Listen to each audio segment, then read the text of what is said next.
58 اسلامی ممالک، 1 ارب کی آبادی، hundreds of trillions of dollars کا ٹرن اوور اور ان کا بائنگ پاور، کیا وجہ ہے؟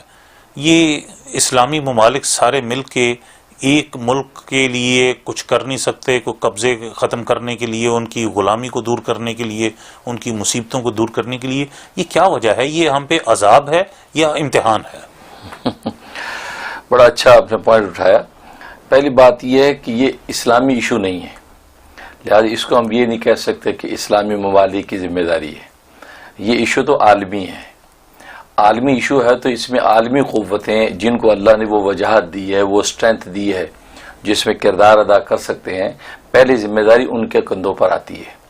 کیونکہ وہاں ظلم ہو رہا ہے، اور ظلم جو ہے وہ ایک ایسا ایک عنصر ہے کہ جس کے مٹانے کی تاکید ہر قوم، ہر نسل، ہر سوسائٹی کو ہے۔ صرف اسلام ہی کے پاس کو نہیں ہے کہ آپ ظلم کو مٹائیں، عیسائیت، یہودیت، بدھ مت، ہندو مت جو بھی ہیں، اور یہ ہے کہ وہ جو خدا کو بھی نہیں مائتھیسٹ ہیں، وہ تک بھی ظلم کو بھی گوارا نہیں کرتے۔ ایک بلی اور چوہے پر ظلم ہو تو اس کو گوارا نہیں کرتے، تو کشمیری قوم پر اگر یہ مظالم ڈھائے جا رہے ہیں اور ان کی مرضی کے خلاف وہاں پر ساری جو ہے وہ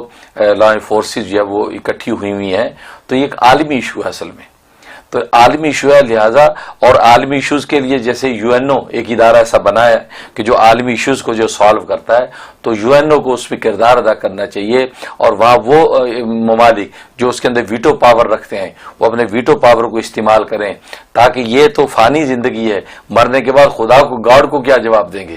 اپنے گاڈ کے سامنے، عیسائی قومیں بقول ان کے جیزس کے سامنے، اور جوڈازم جو ہے موزز کے سامنے کل کو شرمندہ نہ ہو، ان کو کردار ادا کرنا چاہیے کہ ظلم کی چکی میں پیچھے ہوئے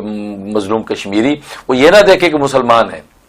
اس لیے کہ جہاں ظلم کی بات آ جاتی ہے وہاں مسلم اور غیر مسلم نہیں دیکھا جاتا۔ اب آپ اپنے گھر میں بیٹھے ہوں، ایک مسلمان آپ کے گھر میں آپ پر حملہ آور ہو جائے تو کیا خیال آپ کا کہ نہیں میرا مسلمان بھائی ہے چھوڑ دوں؟ آپ اس کے اوپر گولی چلا دیں گے، آپ ڈیفینس میں اس کو بھی قتل کر دیں گے، آپ یہ ڈفرینشیٹ ختم ہو جائے گا کہ یار مسلمان ہے۔ تو یہ ظلم کوئی بھی کرے گا، ظالم ظالم ہوتا ہے، وہ مسلمان، عیسائی، یہودی کی جو ہے وہ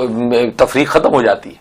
تو وہاں پر جو ظلم ہو رہا ہے وہ انسانیت سوز مظالم ہے، تو لہذا انسانوں کو جب تک اس کے اندر کردار دانی ہوگا، اکیلے مسلمان ممالک جو ہے جو اس وقت خود بھی اپنی ان کی اسٹرینتھ یونٹی نہ ہونے کی وجہ سے، اور اگر وہ پھر وہ اکٹھے ہو کر کوئی قدم بھی اٹھائیں گے تو پھر دوسری جو عالمی قوتیں تو کیا خیال وہ آسانی سے ان کو قدم اٹھانے دیں گی؟ وہ کہیں گے نہیں، اس کا مطلب آپ لوگ ڈسمیشن کر رہے ہیں، آپ اکٹھے ہو کے یہ کیا کر دیا؟ نہیں، عالمی قوتوں کو جگانے کی ضرورت ہے، اور عالمی قوتوں میں امریکہ میں سمجھ تو سپر پاور ہے، اللہ نے اس کو یہ وجاہت دی ہے، اور ان قوموں کی تو نبی نے تعریف کی ہے کہ دنیا میں کہیں بھی ظلم ہوتا ہے، کہیں بھی ظالم حکمران ہوتے ہیں تو یہ عیسائیت کی قومیں وہ ظالم کے ظلم کے ہاتھ کو روکتی ہیں جا کر۔ یہ نبی نے ان کے 5 اوصاف بیان کیے، ان میں سے وصف بھی یہ بیان کیا، تو یہ وہ وصف کہاں چلا گیا؟ ہمارے پروفٹ نے جس کو وصف کہا ہے کہ یہ عیسائی جو رومی جو بادشاہ ہیں، رومی قوم ہے، کیونکہ یہ اٹالین ہی ہیں، امریکن، یہ رومی ہیں، تو یہ ان کی وصف بیان کیا ہمارے نبی نے۔ دنیا میں کہیں ظلم ہوتا ہے، ظلم مٹانے کے لیے پہنچتے ہیں تو کشمیر کا ظلم نظر نہیں آتا، ان کو پہنچنا چاہیے، اپنے اس وصف کو قائم رکھنا چاہیے۔